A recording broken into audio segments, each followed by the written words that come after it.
Hope you are enjoying the chapter Circles. For a change, let's start today's video by revisiting a few concepts on angles and triangles. Consider this triangle POR.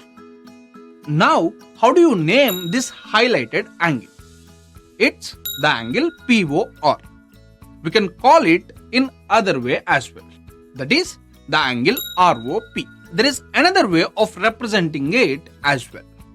We can call it as the angle subtended by the line segment PR at the point O. That is, from the ends of the line segment PR, we draw line segments such that they meet at O, and the angle formed or the angle subtended by the line segment PR is the angle POR. So, the angle subtended by the line segment PR at the point O is the angle POR. Now, with this understanding, consider a circle with a center O and PR be a coordinate. Now, if we join OP and OR, we get the angle subtended by the chord PR at the center of the circle O, which is nothing but the angle POR. So, the angle POR is the angle subtended by the chord PR at the center of the circle O. Now, let's do something interesting. Let's plot 2 points Q and S on the minor arc and the major arc respectively. Now, what about the angle PQR and the angle PSR? The angle PQR is the angle subtended by the chord at the point Q on the minor arc. And the angle PSR is the angle subtended by the chord PR at the point S on the major arc. Now, let's observe these two chords in the circle very carefully. What do you infer about the lengths of these two chords? By observation, we can say that the length of the chord AB is more than the length of the chord CD. Now, let's see how this fact impacts the angle subtended by these chords at the center of the circle. Again, by observation, we can see that angle AOB is greater than the angle COD, which implies that the angle subtended by the chord AB at the center of the circle is more than the angle subtended by the chord CD at the center of the circle. So, from this we can conclude that larger the length of the chord, greater the angle it subtends at the center of the circle. Now, what if the chords are of equal length? Will they subtend the same measure of angle at the center? Let's find out. Before we start to check and prove anything, what do you guess? They should be equal, right? If bigger chords subtend bigger angles at the center of the circle, then equal chords should subtend equal angles at the center of the circle. Now let's prove this using geometry. So what we are trying to prove is equal chords subtend equal angles at the center of the circle. To prove this assumption, consider a circle with center O. AB and CD are the chords in the circle and they are of equal length. Now we have to prove that the angle subtended by both these chords are equal. That is, the angle AOB is equal to the angle COD. So, how will we prove this? What will be the first step? It is given that the length of the chord AB is equal to the length of the chord CD.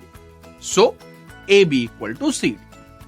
Now, observe the two triangles AOB and COD. Since already it has been mentioned that the length of the chord AB is equal to the length of the chord CD. Now think carefully what else information can we get by observing these two triangles. If you observe carefully, OA, OB, OC and OD are nothing but the radii of this circle since they join the center of the circle to a point on the circle. So, they must be of equal length. That is, OA must be equal to OC and OB must be equal to OD.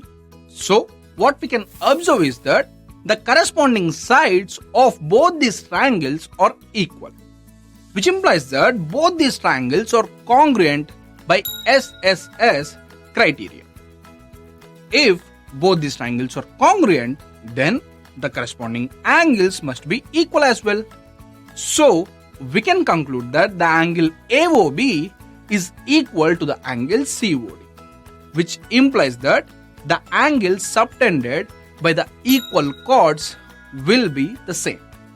So we proved that equal chords subtend equal angles at the center of the circle.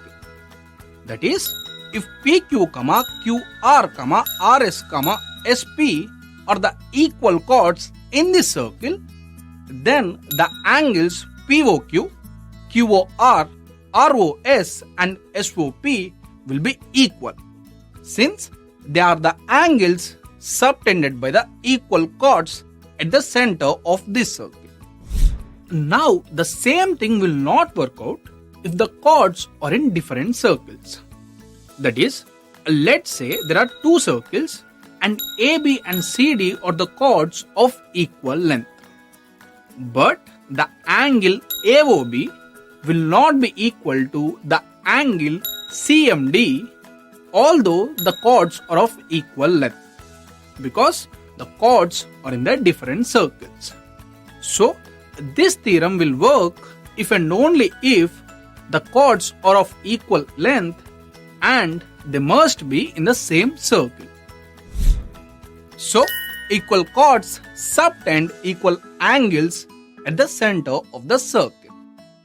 Since we proved this statement, this will be a theorem. Remember, we already know that statements with proofs are nothing but theorems. So, the theorem that we proved is equal chords subtend equal angles at the center of the circle. Now, what about the converse of this theorem? That is, if the chords subtend equal angles at the center, then are they of equal length? Looks like they are. Now, let's try to prove the converse of this theorem. That is, if the chords subtend equal angles at the center of the circle, then the chords are of equal length. I'll provide you with a hint.